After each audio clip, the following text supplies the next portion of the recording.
Assalamualaikum. My name is Sakina and today we will learn Pak study. Pak study of Sindh board. Interim government जिसे अबूरी हुकूमत भी कहा जाता है. The cabinet mission plan provided for a condition that the party which agreed to the plan shall be invited to form the government, but the Labour Party had sympathy with the Congress and wanted to appease it under the circumstances.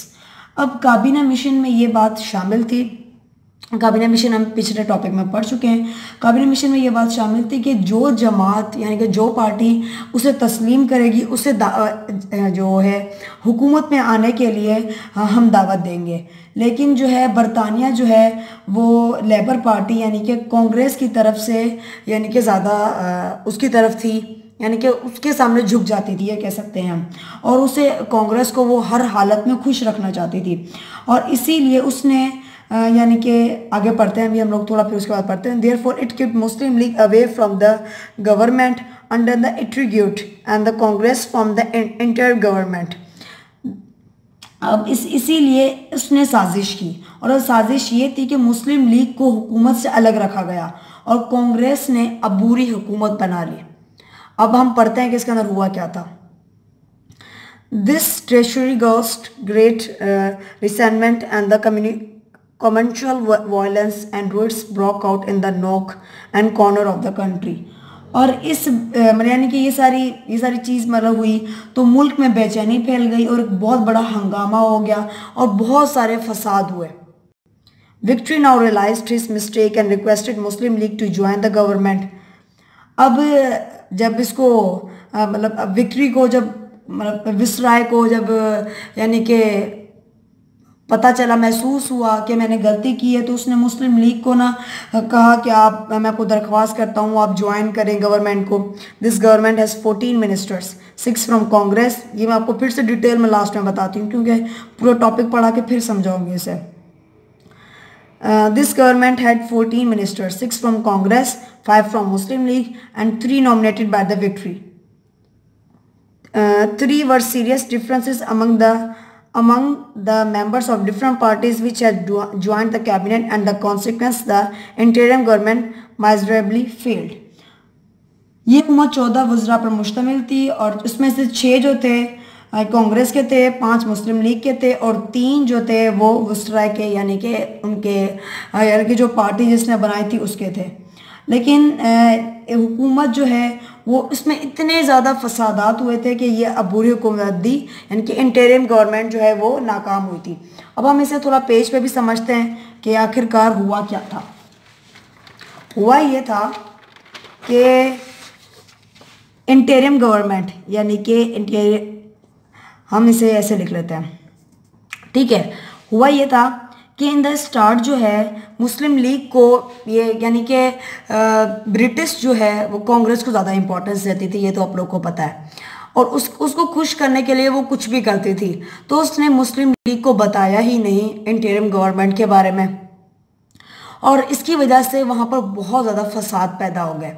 जब फसाद पैदा हो गए तो आपको पता है कोई भी गवर्नमेंट बन रही है, कुछ भी हो रहा है तो मुस्लिम लीग की तो इम्पोर्टेंस होगी ना किसी न किसी चीज़ में, और उसके बिना तो कोई पार्टी बन ही नहीं सकती. तो इन द एंड उनको मतलब फील हुआ और फिर उन्हें लगा कि भाई हाँ हमने गलत किया है. जब उन्हें पता चला तो उसके बाद उन्होंने मुस्लिम लीग को कहा प्लीज़ आप हमें ज्वाइन करें. आप सोच रहे होंगे जब इन्होंने स्टार्ट में जब हमने दावत नहीं दी तो मुस्लिम लीग को क्या पड़ी थी कि वो ज्वाइन करें. इसकी वजह क्या थी हमने पिछले टॉपिक में पढ़ा था, जब मैंने कहा था कि आपके इसमें बुक में नहीं है, पिछले टॉपिक में नहीं था, अभी इस टॉपिक में है कि एक ये जो है 6 कांग्रेस के मेंबर्स हैं, ये है कांग्रेस के, ठीक है. 5 जो हैं वो मुस्लिम के हैं और जो 3 जो हैं वो विसराय के हैं, ठीक है. यहाँ ये अक़लियत के हैं, ठीक है. ये आप लोग को समझना है, लेकिन आपको बात यहाँ पर करनी इसकी है मुस्लिम की. अगर मुस्लिम जो है यहाँ पर ज्वाइन ना करता और यहाँ पर जो पिछले टॉपिक में मसला ये कर रहा था ना कि यहाँ पर एक मेंबर जो है वो कांग्रेस का होना चाहिए, यहाँ पर उन्हें ये फैसिलिटी दी गई थी कि 5 के 5 मेंबर जो है मुस्लिम खुद ही यानी कि डिसाइड कर ले, और इसके अंदर उन्हें ये भी फैसिलिटी दी गई थी यानी कि आप पांचों के पांचों मेंबर जो हैं मुसलमान खुद ही सिलेक्ट करें। और इसके अंदर हुआ ये था कि एक जो है हिंदू मुस्लिम लीग में था, एक था हिंदू लेकिन मुस्लिम लीग में था, और इसकी वजह से बहुत ज़्यादा फसाद वगैरह भी हुए थे।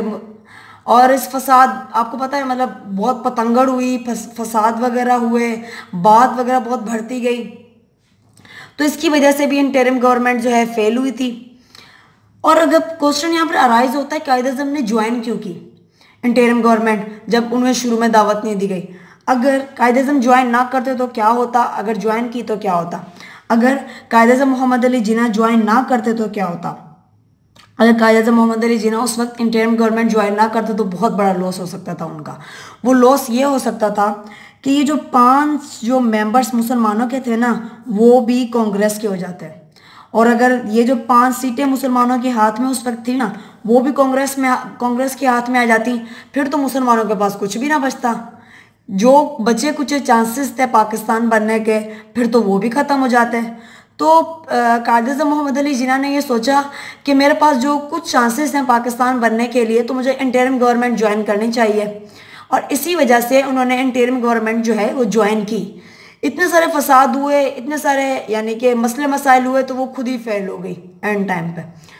अब जो हम नेक्स्ट कमिंग टॉपिक पढ़ेंगे वो बहुत ज़्यादा इंटरेस्टिंग है, यानी कि वो पाकिस्तान की इंडिपेंडेंस के ऊपर है कि पाकिस्तान जो है वो बना कैसे और किसकी वजह से बना।